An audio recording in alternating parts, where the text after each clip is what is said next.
थोड़ा नर्वस भी होता है। नर्वस होने के साथ साथ में ऐसी स्थिति हो जाती है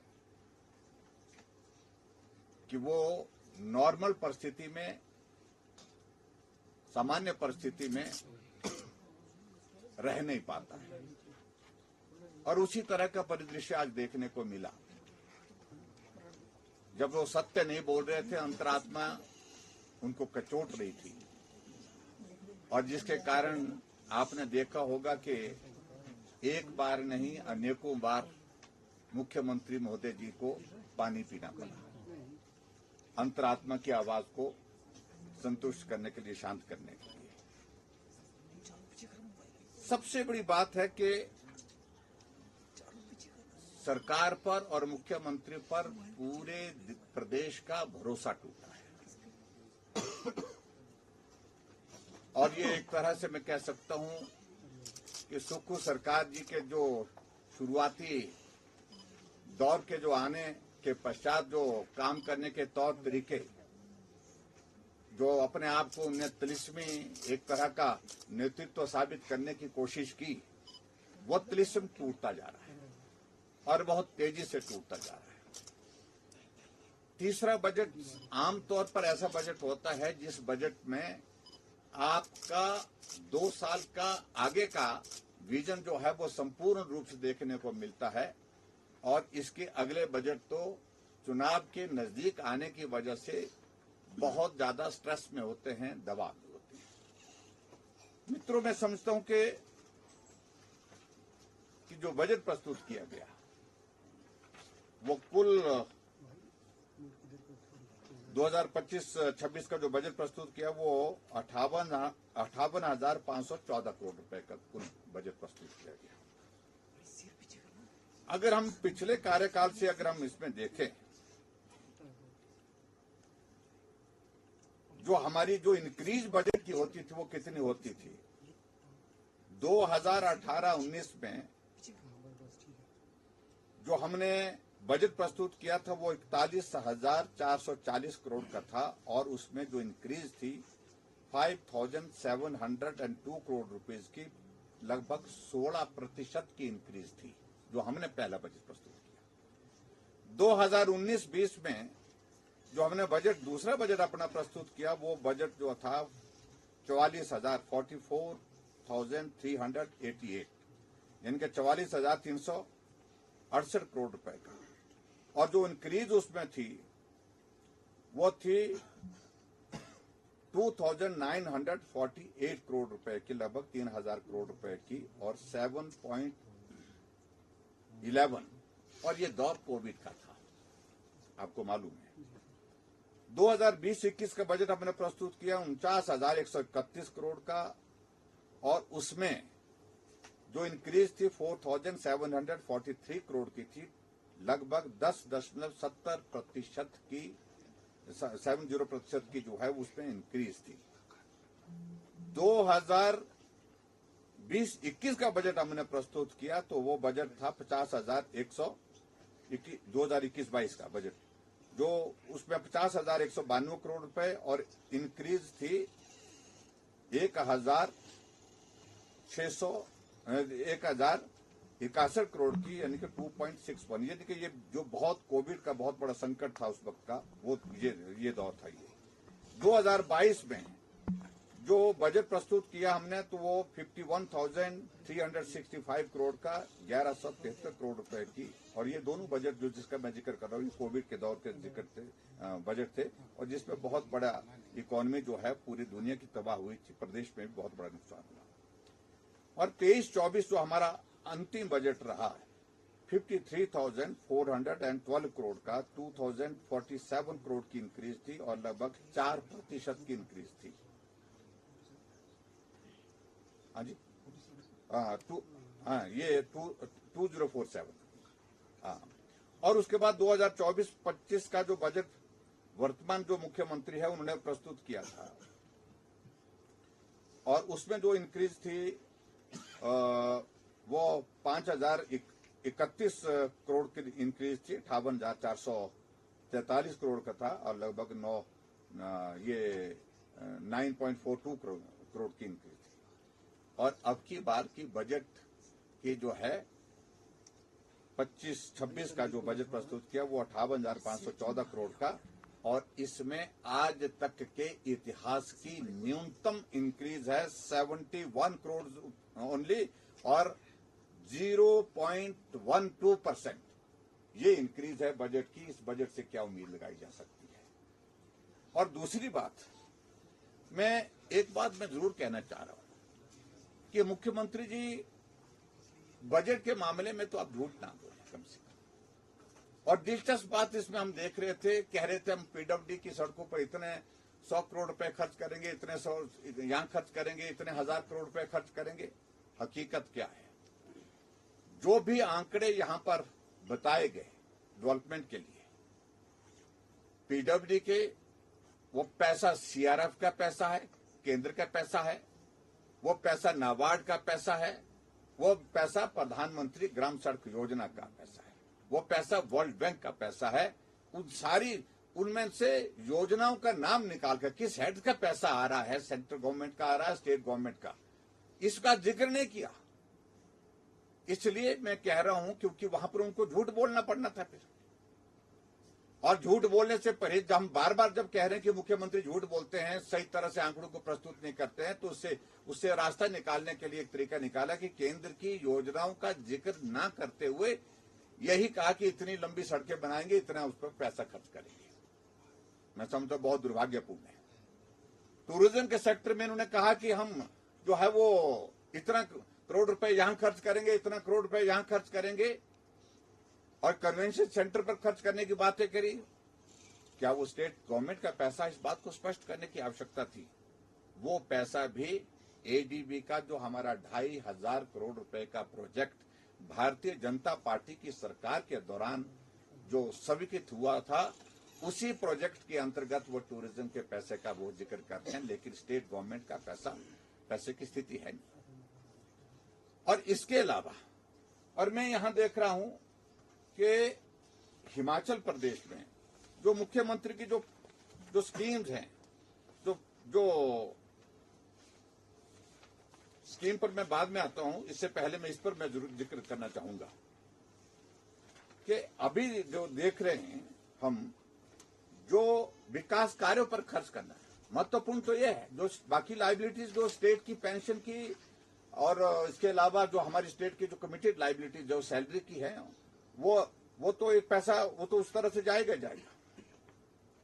लेकिन अभी देखिए, हम देख रहे हैं कि जो विकास कार्य पर खर्च होना पैसा है, वो अभी तक का न्यूनतम पैसा है। मात्र 24 ₹1 में से 24 पैसे जो है वो विकास कार्य पर खर्च होंगे।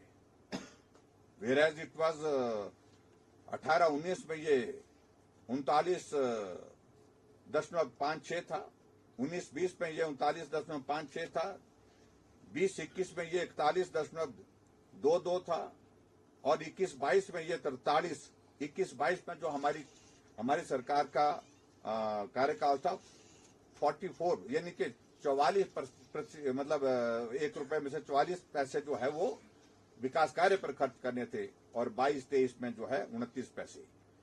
और अभी जो है मात्र 24 पैसे, यानी कि 24% जो है वो ₹100 में से खर्च करेंगे ये विकास कार्यों पर। ये भी अभी तक का न्यूनतम है, यानी कि कैपिटल एक्सपेंडिचर पर आपके पास पैसा खर्च करने की गुंजाइश ही नहीं है।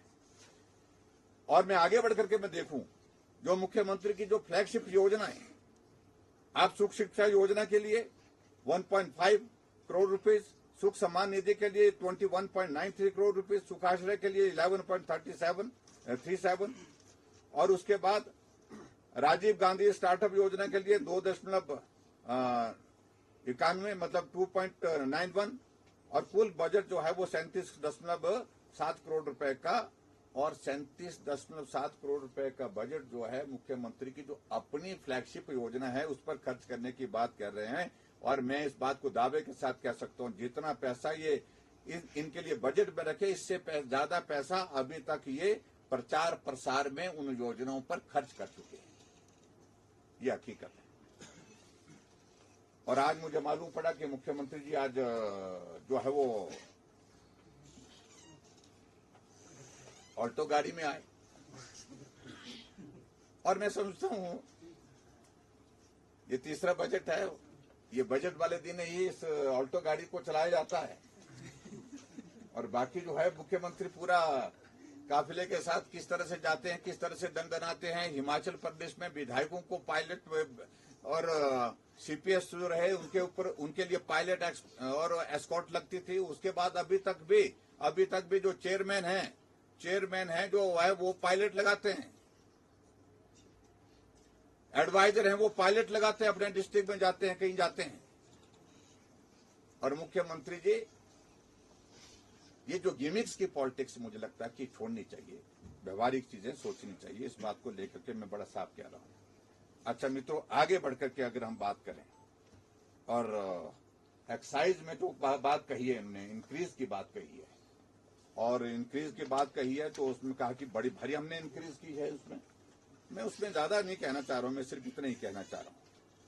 पिछली बार आपने कहा कि 400 कुछ करोड़ रुपए की, मेरे पास एग्जैक्ट फिगर यहाँ पर इस वक्त आगे पीछे है, कहीं मैं ढूंढूंगा उसको, लेकिन मैं इतना जरूर कहना चाहता हूं, क्या ये सत्य नहीं है, क्या ये सत्य नहीं है कि आपने हिमाचल प्रदेश में अभी जो दूसरे साल का जो पिछले साल का जो यहाँ है मेरे पास, जो आपने जो इंक्रीज जो है बताई है अपने, वो बताई 125 करोड़ रुपए की, पिछली बार की 470 करोड़ रुपए की बताई है।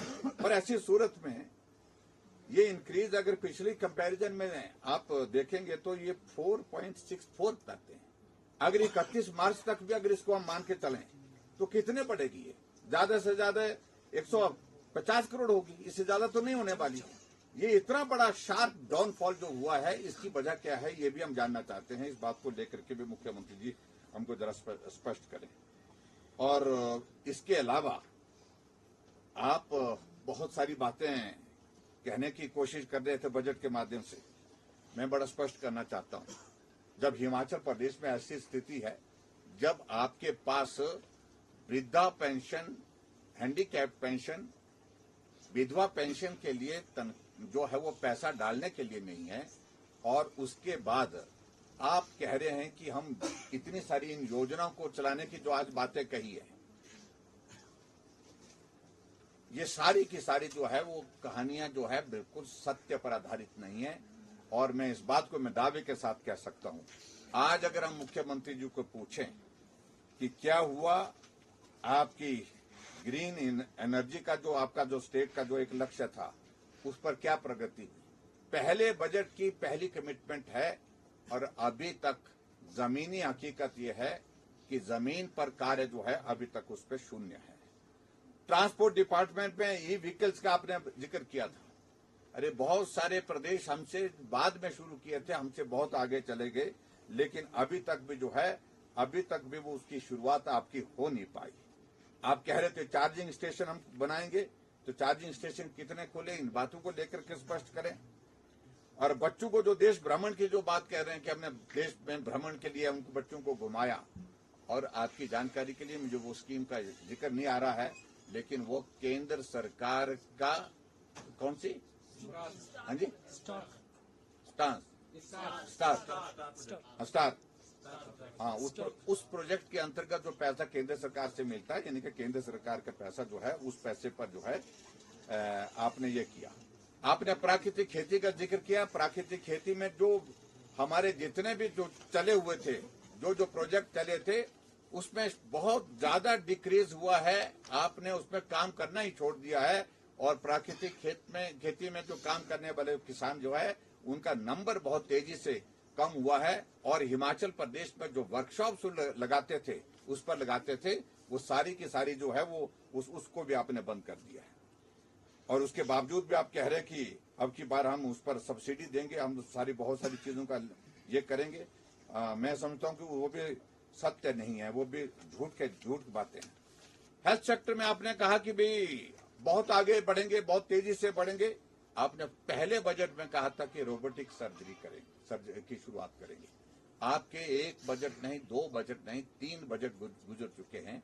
अभी तक जमीनी हकीकत है कि रोबोटिक सर्जरी के लिए आपका जो मिनिमम जो इंफ्रास्ट्रक्चर है वही खड़ा नहीं हो पाया है, वही आपका तैयार नहीं है। ना डॉक्टर्स हैं उसके लिए एक्सपर्ट, और उसके बाद जो ना ही आपके पास जो है उसके लिए जो इंफ्रास्ट्रक्चर चाहिए वो भी आपके पास नहीं है। आप पैट स्कैन की बात कह रहे थे, पहले बजट में कहा, जिस पैट स्कैन की बिल्डिंग का फाउंडेशन स्टोन हम करके गए थे आईजीएमसी में, उसको 3 बजट हो गए कांग्रेस की गवर्नमेंट में, सुक्खू जी के नेतृत्व में सरकार बनने के बाद पहले बजट में कहा था कि हम शुरू कर देंगे। 3 बजट बीतने के बावजूद अभी तक पैट स्कैन की सुविधा शुरू नहीं हो पाई। आने वाले समय में पैट स्कैन की सुविधा जब होगी तब देखेंगे जब होगी। लेकिन 3 बजट तक जो है एक ही घोषणा को हर बजट में आप कर रहे हैं, हर बजट में आप किए जा रहे हैं कि हम पैट स्कैन लगाएंगे, पैट स्कैन लगाएंगे, रोबोटिक सर्जरी करेंगे, लेकिन हकीकत है कि वो अभी तक हो नहीं पाई है। आपकी हिम केयर के बारे में आपने कोई जिक्र नहीं किया। उस योजना का क्या कर रहे हैं? क्या इस योजना को आप समाप्त करने जा रहे हैं? लगभग 450 करोड़ रुपए से ज्यादा की पेमेंट जो देने को है। आपने आयुष्मान भारत की जो पेंडिंग जो पेमेंट्स हैं, वो पड़ी हुई लंबित पेमेंट्स हैं, उसके बारे में जिक्र नहीं किया। आने वाले समय में आयुष्मान भारत को आप चलाएंगे कि नहीं चलाएंगे? आपने सारा योजना का जिक्र नहीं किया। आप यहाँ पर आदर्श स्वास्थ्य संस्थान की बात कर रहे हैं और वहां पर कह रहे हैं कि वहां पर इस प्रकार की सुविधा देंगे जहां पर रेडियोलॉजिस्ट होगा, जहां पर जो है वो एमआरआई की सुविधा करेंगे। लेकिन अभी तक हकीकत है कि उस पर एक भी जगह हिमाचल प्रदेश में अभी तक उसकी शुरुआत हो नहीं पाई है। और जो कुल मिलाकर के आज बजट जो प्रस्तुत किया है, उसमें मैं देखता हूं कि ये बंडल है कंफ्यूजन के, बंडल ऑफ कंफ्यूजन है। एक पैरा शिक्षा का शुरू में पढ़ते हैं, एक पैरा बीच में पढ़ते हैं, एक पैरा लास्ट में पढ़ते हैं। और मुझे लगता है कि अधिकारियों ने भी किस प्रकार से ये बजट बनाया है, इस सारी चीज को लेकर के मैं ज्यादा उस पर टिप्पणी करना नहीं चाह रहा हूं अधिकारियों पर। जो उन्होंने कहा होगा उस तरह से बनाने की कोशिश की, लेकिन ये बजट सारे वर्गों को निराश करने वाला है, हताश करने वाला है। और किसी भी वर्ग के लिए इस बजट के माध्यम से कोई राहत नहीं है। और आपकी अपनी योजनाओं के लिए, दूध के रेट्स के लिए थोड़ी सी स्लाइड सी इंक्रीज करने के बाद ऐसा माने कि भी हमने वो पूरा कर दिया। और महिलाएं जो 1500 रुपए जो देने की जो बात कही थी, वो महिलाओं की संख्या जो चुनाव से पहले घोषणा की थी, उसमें आपने कहा था कि हर महिला को 18 साल से ऊपर की महिला को मिलेगा, जिनकी आबादी, जिनकी संख्या लगभग 23 लाख बनती है। और अभी तक आप लगभग 23,000 महिलाओं को ही पेंशन उस सुविधा के अंतर्गत ला पाए हैं, जो 1500 रुपए की। लेकिन अभी जो आपने बात कही है कि हम उसमें बढ़ोतरी करेंगे और महिलाओं को उसमें शामिल करेंगे, चरणबद्ध तरीके से करेंगे, ये उन्हें बात कही है। 21 साल से ऊपर की बात कही है शायद मेरे ख्याल में। लेकिन मेरा इसमें ये कहना है कि ये सारी बातों का कोई अर्थ नहीं, कोई मतलब नहीं। सारी योजना आपने बदल दी है और सारी योजनाओं के साथ साथ में जो आपने जो गारंटीज दी हैं चुनाव से पहले, उनका आपने इस बजट में जिक्र करना ही छोड़ दिया है। इसका मतलब कि आपके हाथ खड़े हो गए। एक बात और भी उन्होंने स्वीकार की है कि ये वर्ष जो है, इस बार का 2025-26 का ये वर्ष फाइनेंशियल ईयर जो है बहुत क्रिटिकल है, बहुत संकट भरा हुआ है आर्थिक दृष्टि से। और जहां आप 3 वर्ष के बाद भी भारतीय जनता पार्टी की सरकार के कार्यकाल को दोषी ठहरा रहे हैं, भारतीय जनता पार्टी के सरकार में जो ऋण लिया गया उसका जिक्र कर रहे हैं, तो मुझे लगता है कि अच्छा होता कि आप इस तीसरे बजट में जो ऋण आपने हिमाचल प्रदेश में सरकार बनने के बाद व्यवस्था परिवर्तन के अंतर्गत 3 वर्षों में लिया, उसका भी जिक्र करते तो मुझे लगता कि अच्छा रहता। और उनको ये मालूम होना चाहिए कि हिमाचल प्रदेश में भारतीय जनता पार्टी की सरकार ने अगर सही मायने में शुद्ध ऋण की अगर बात करते हैं तो हमने सिर्फ 19,600 करोड़ रुपए का ऋण लिया था। और उसके साथ साथ में मैं ये भी कहना चाहता हूं कि हमने हिमाचल प्रदेश में जो कांग्रेस का ऋण जो है लगभग 50,000 करोड़ रुपए का जो ऋण छोड़ करके गए थे, उसमें से 39,000 करोड़ रुपए की देनदारियां ऋण की और ब्याज की चुकता की है कांग्रेस सरकार की। ये भी उनको इस बात का भी आभास होना चाहिए। ये आंकड़े पर मुझे लगता है कि विस्तार से हम थोड़ा अगर कल बोलने का मौका मिलेगा तो उस वक्त में हम बात करेंगे। लेकिन कुल मिलाकर के मेरे कहने का अभिप्राय, दिशाहीन बजट और दिशाहीन सरकार और दिशाहीन नेतृत्व, विजनलेस आज की स्थिति इस प्रदेश की बन गई है। कहां ये प्रदेश जाएगा? प्रदेश का हर व्यक्ति, हर नागरिक आज चिंतित है और परेशान इस बात से कि क्या होगा उनका भविष्य, क्या होगा उनके बच्चों का भविष्य। इस बात को लेकर के पूरा हिमाचल आज चिंता में डूबा हुआ है। मुझे सिर्फ आज के बजट अभिभाषण पर जो है इतनी ही बात कह करके अपनी टिप्पणी समाप्त करें। सरकार का कैपिटल एक्सपेंडिचर हर साल घट रहा है।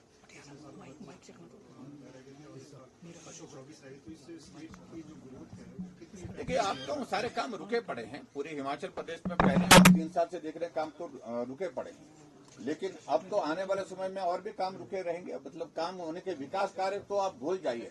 सिर्फ और सिर्फ, मैं फिर कह रहा हूं, सिर्फ और सिर्फ केंद्र सरकार की योजनाओं के माध्यम से प्रदेश में विकास कार्य जितना कर पाएंगे वही विकास कार्य हिमाचल के लोगों के हित में आएगा। आदरणीय प्रधानमंत्री नरेंद्र मोदी जी के आशीर्वाद से जो पैसा हिमाचल प्रदेश के लिए जो स्टेट के शेयर के रूप में मिलेगा, केंद्र की योजनाओं के तहत मिलेगा, केंद्र के प्रोजेक्ट्स के माध्यम से मिलेगा, वही हिमाचल प्रदेश में विकास करने के लिए हमारे पास उपयोगी हो पाएगा। अन्यथा प्रदेश सरकार ने विकास पर ताला लगा दिया है। Thank you.